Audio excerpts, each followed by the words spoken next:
I know you like to make money. You're never going to stop making money. Very, very few people on the planet know how to make money like you know how to make money. But some of this stuff has got to stop. Which is why I sit here with sadness today to report to you that I'm incredibly disappointed in one of my all-time favorite fighters, my brother, Floyd Money Mayweather. Right when people started brushing it off, Stephen Smith came out swinging. He went straight at Floyd Mayweather and talked about what he believes were serious efforts to dodge bankruptcy. According to him, this wasn't just gossip. He made it sound like Floyd had been trying different ways to escape financial trouble, and he wasn't holding anything back. That money to the IRS, how much does he owe? It's in the $20+ million range. It's a lot of money, man. But it's not something that he's been, it's not like deception. No. It's just neglect to pay. Neglect. And it's also like, I think, and there is like a truth to this, he makes so much money, there's probably... Over the last few days, Stephen Smith has almost sounded like a full-time investigator. He says he's been getting updates from people close to Mayweather's camp, keeping him informed on what's really going on. The longtime ESPN voice made some heavy accusations about Floyd's money situation, and the claims definitely caught attention. That's all he needs to do to erase that debt. Don't go to the damn poker table. Don't go to the blackjack table. Don't go to the slot machine, for crying out loud, even if it's only asking you for $1. Don't do it. Stay the hell out of the casino other than your... Stephen Smith didn't stop there. He argued that Floyd's own lifestyle drained his wealth, saying all those expensive homes and luxury cars ended up being more burden than benefit. On his ESPN show, he admitted he was disappointed in someone he once admired. He questioned whether Floyd's daily expenses had gotten so high that the money simply disappeared. Then he added that if you call Floyd now, he might be hosting at a nightclub just to keep cash flowing. It ain't good to make all that money if you ain't got any of it to keep for yourself, bro. When you look at the Vegas casinos, just think twice about going down there yourself. That's all. Send your boys to do it for you. Order room service. Chill out. Do something. Anything but gamble, bro. Keep your money. Because as great as you are, I got news for you. He also claimed that Floyd tried to stay afloat by presenting questionable investment opportunities to secure loans and business deals. But recently, things reportedly fell apart when a long-standing debt with an organization came to light. After 4 years, the bill was still unpaid, and that situation exposed even more problems. I do know, which is where my disappointment comes from.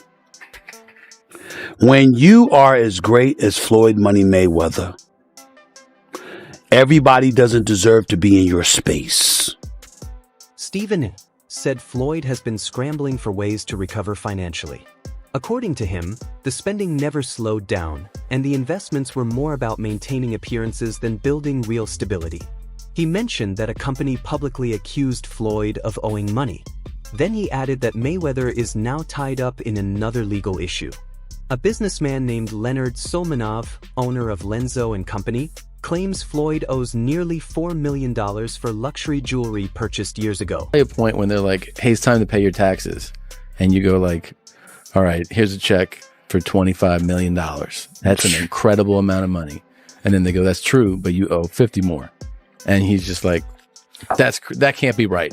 I've given you $25 million. Yeah, he's bought over 100 luxury cars from the same dealer and always pays in cash. Solmanov filed a lawsuit in Miami federal court, stating that back in 2021 Floyd agreed to buy expensive watches, a diamond chain, and a ring. He says he only received 2 cash payments totaling $267,000, leaving about $3.8 million unpaid. In the complaint, he claims he was asked to put his phone away during the meeting but secretly recorded it on another device. The lawsuit also accuses Floyd and his company, the Money Team, of violating the RICO Act, listing fraud, conspiracy, breach of contract, and civil theft. One exhibition match, all right, that's fine. You know, kind of sold that. It was great marketing. He's not a boxer, but hey, he was a knockout artist in the UFC. I get it. John Gotti III, I don't know anything about him. I'm not trying to disrespect him. And yes, I'm being smart. I'm not trying to disrespect the grandson. The filing goes even further. It alleges that Floyd and TMT were involved in a pattern of buying rare luxury watches and jewelry with upfront cash promises, but without plans to settle the full balance. The claim suggests brokers were offered partial payments with delayed terms, only for the remaining money to never arrive. On top of that, Stephen A. Smith also criticized Floyd's exhibition fights, especially after the chaos involving Floyd's team and John Gotti III. This. When you're great, when you're elite, not just anybody deserves to be in your pristine space. And Floyd and John Gotti III were scheduled for an 8-round exhibition. Before it even started, tension filled the arena because Floyd arrived with a large entourage, and referee Kenny Bayless had to clear space around the ring. Gotti also had strong support in the crowd. As the fight went on, both men exchanged words. The match was stopped in the 6th round due to excessive holding by Gotti. After the stoppage, tempers exploded. Gotti rushed Floyd, punches were thrown, and both camps ended up in a wild brawl. Now, Floyd Mayweather had an exhibition boxing match. And in this boxing match, Floyd Money Mayweather decides, who's he fighting? What's the name of that guy? John Gotti III. Ladies and gentlemen, chaos broke out. And I'm not talking about legit, bona fide boxing, pure boxing chaos. I'm talking about... On ESPN's First Take, Stephen A. Smith shared mixed feelings about Floyd continuing exhibitions. He admitted some of them can be entertaining. He liked the fight with Conor McGregor more than the one with Logan Paul. But he made it clear that when a fighter reaches Floyd's level, not everyone deserves to share the ring with him, even in retirement. As for the post-fight chaos, he shrugged it off and even hinted it could have been staged, though he wasn't certain. That individual that he was fighting right there is the grandson of the late infamous mobster John Gotti. I am not aware of John Gotti III having any real kind of boxing background.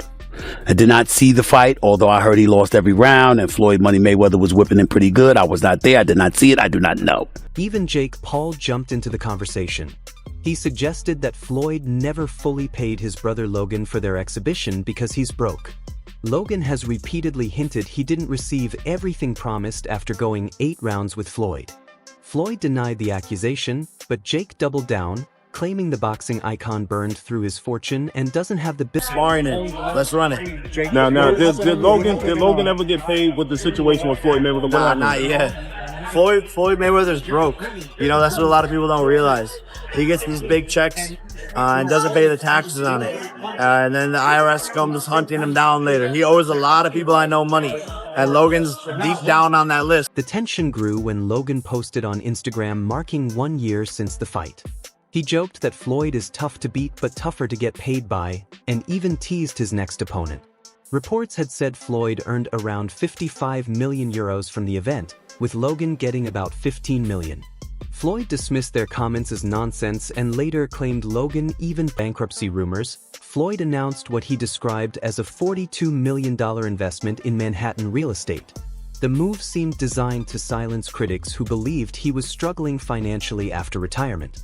Throughout his career, Floyd has answered doubters inside the ring, and now he appeared to be doing the same outside of it, presenting himself as a major investor. Bringing people into my lifestyle, showing the people how I live. Now, I know you guys see me on a regular talking about real estate. Well, lately, I purchased 62 apartment buildings in New York City. And what I need you guys to do, slide over and check out the photos. It's not all 62 buildings, it's a few buildings. But guess what? All the buildings belong to me. I don't have no partners. And all the retail down low on my buildings all belong to me. According to the claims, Floyd entered a deal involving around 1,000 affordable housing units in Upper Manhattan.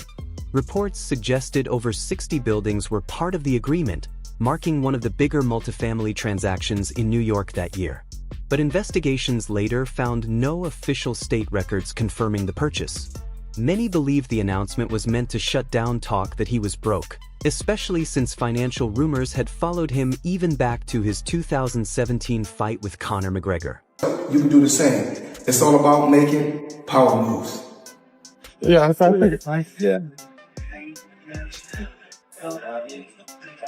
And on a point like this, because all of them, we're in New York City right now. We're in Manhattan.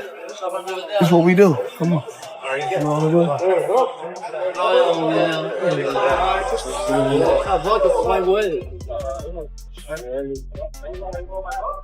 Since then, speculation about his money has only grown, especially with his continued exhibition appearances, including one on August 24th. While no one truly knows his financial reality, the housing announcement was presented as proof he remains secure. Floyd has often addressed critics directly, and while heated exchanges happen in boxing, they usually end peacefully. Recently in Las Vegas, Floyd crossed paths with a well-known promoter who was in town for the Diego Pacheco vs. Steven Nelson fight.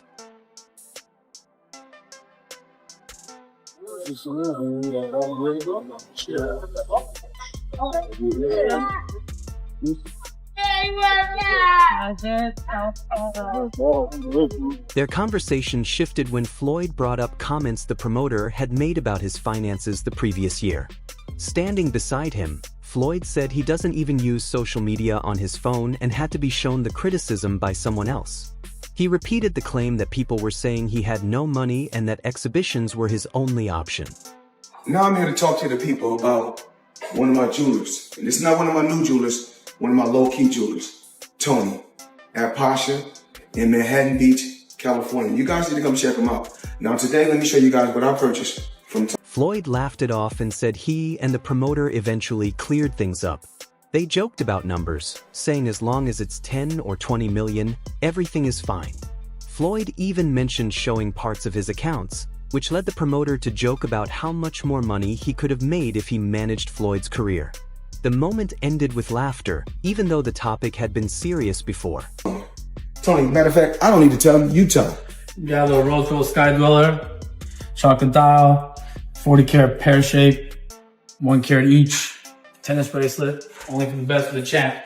Now when you guys come here, if you want to... Still, that promoter publicly questioned Floyd's real net worth, saying he wasn't convinced the wealth matched the image. His comments added fuel to existing reports about money troubles. At the same time, Floyd continues to make high-value purchases that suggest he's far from struggling. Yet not every critic can be dismissed. For Floyd, one of the loudest voices has been 50 Cent, someone he sees not just as a doubter, but as a real problem.